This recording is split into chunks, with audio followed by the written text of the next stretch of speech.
Massacre.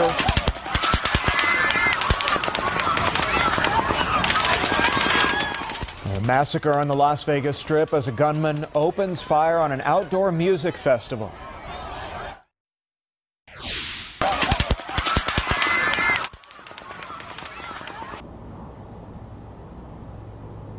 Second floor of the Mandalay Bay Hotel and Casino. You can see holes in the windows of the room the bullets were fired from.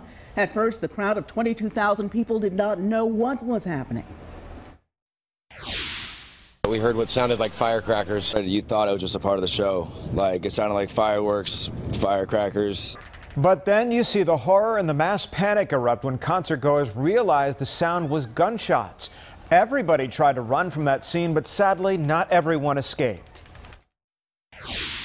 The bullets were coming from Mandalay Bay into the concert, and they were just dropping. The people were just dropping. Horror spread throughout the city's famous strip when a gunman, 64-year-old Stephen Paddock, unleashed a hail of bullets. Good evening and welcome. I'm Tom Haynes. And I'm Deidre Dukes. At least 58 people were killed, more than 500 others injured and taken to the hospital. Now, this all happened near the Mandalay Bay Hotel and Casino. Macon native Jason Aldean had just taken the stage in an outdoor music festival when the rapid-fire shots started, sending concert-goers running and screaming. A witness describes the moment when he realized that the sound was gunshots. And then you just see everyone start ducking. And then you hear once you heard the music cut off, you knew it was real. And you just see bodies dropping and people getting trampled. And it's one of the craziest things. I saw people in front of me get hit with bullets. Now, we have video of the moment that he just described. In this video, you'll hear Jason Aldean singing, then gunfire, then the music just stops. Take a look.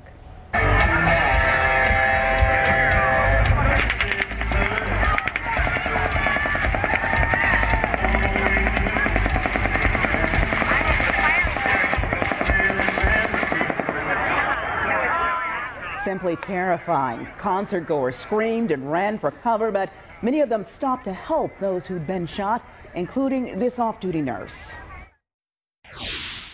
But we went back because I'm a nurse and I just felt that I had to. So I went to 3 different scenes. The first one was okay. The second one was worse. And by the time I got to the third one, there was just dead bodies. Like, there was like 6, and they were all young people. Well, she wasn't the only one to help. This video shows a couple loading people up into the back of their pickup truck so they could take them to the hospital. People brought the injured to them on makeshift stretchers. First responders rushed to the scene with medics helping the wounded and officers searching for the shooter. Well, police say the shooter was 64-year-old Stephen Paddock. He took his own life before police could reach his hotel room. They later found at least 10 guns in that room. ISIS claimed responsibility for the attack, but police believe Paddock acted alone and had no ties to international terrorism. Investigators do not have a motive for the shooting. Paddock's brother, who lives near Orlando, says his brother was a multi-million-dollar real estate investor.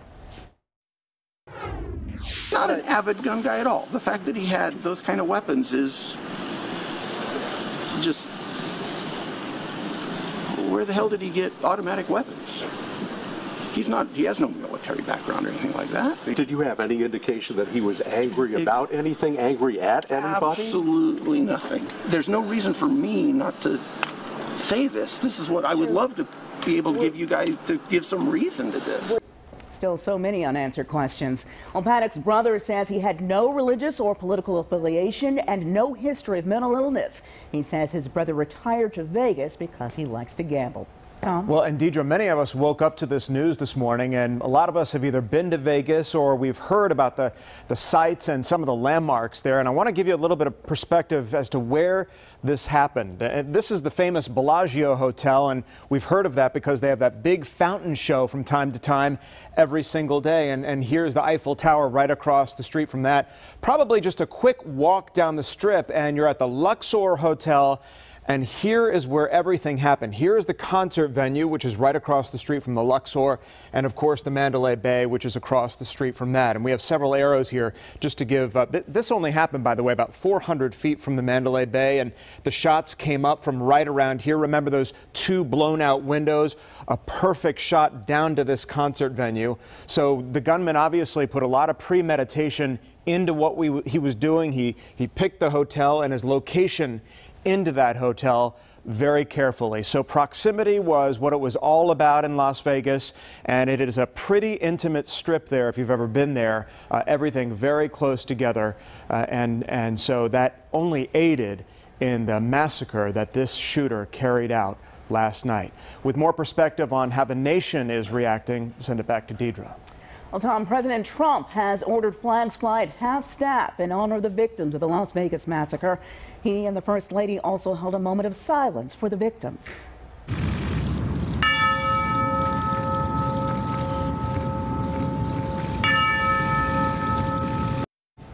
Well, the President and First Lady stood silent on the South Lawn alongside Vice President Pence and his wife and administration employees. Well, the President praised the first responders who he said prevented further loss of life, and he called on Americans to come together in this time of tragedy. In moments of tragedy and horror, America comes together as one, and it always has. We call upon the bonds that unite us, our faith, our family, and our shared values. President Trump calling this a sad day for America. He will make a trip to Vegas on Wednesday. Tom. Deidre, singer Jason Aldean has expressed his condolences to the victims of the attack. As we told you earlier in the program, the Macon native had just been on stage for a few minutes when the gunfire erupted. Back here at home, Aldean's hometown is grieving alongside with him. We've had a Fox 5 crew out in Macon all day long, and folks say that they are just devastated by the news. Fox 5's Patty Pan went to Aldean's hometown today. Patty, many of the people that you spoke with say that it's really close to home for them. This really does hit close to home for a lot of Macon residents. That's because Aldean still comes home often. We're told he still has family in this area. He also holds benefit concerts for the Children's Hospital. He is so much a part of this community that they've even named a street after him. We're all praying for him. We're all praying for the souls in Las Vegas. That's about all we can do, is pray. Out doing something positive and good, and prayers are with them and with him as well. Words of support and prayer is what the city of Macon is sending cross-country to one of their own, Jason Aldean. The city's very own country music superstar was performing on stage at the Country Music Festival in Las Vegas Sunday night when a gunman opened fire from a nearby hotel. I was praying for them, all the ones that, the families and all. I just couldn't believe it. It was so sad. It's horrific. It's a tragedy. No one can go anywhere nowadays without some lunatic doing what this gentleman did. It's just a shame. Aldean's roots are in Macon. He now even has a street sign named after him, Jason Aldean Way, outside where we are told the new Children's Hospital is slated to open in 2019. Aldean has never forgotten about his hometown. These are pictures from his Facebook page of his visits with the children at the Children's Hospital, where he has raised over $1 million through concerts. Following the shooting, Aldean posted a, quote, prayer for Las Vegas photo to his Instagram page alongside this, quote, tonight has been beyond horrific. I still don't know what to say, but wanted to let everyone know that me and my crew are safe. My thoughts and prayers go out to everyone involved tonight. It hurts my heart that this would happen to anyone who is just coming out to enjoy what should have been a fun night, end quote. Again, this community numb and shocked that something like this could happen, sending their thoughts and prayers. Reporting live in Macon tonight, I'm Patty Pan, Fox 5 News. So many thoughts and prayers for all those who were touched by this tragedy. Thank you, Patty. Out of this tragedy, we are seeing examples of people coming together to help those victims. Nevada's governor and the Clark County Sheriff both stressed the need for blood after this tragedy. And take a look at this. People have responded in a big way. All of the people you see there are lined up to donate. We're told that wait is at least 5 hours. Well, we have continuing coverage of the Las Vegas massacre. Coming up at 5:30, we'll take you live to Vegas and we'll tell you what you can do if you're ever in an active shooter situation. And remember, you can get updates anytime on fox5atlanta.com.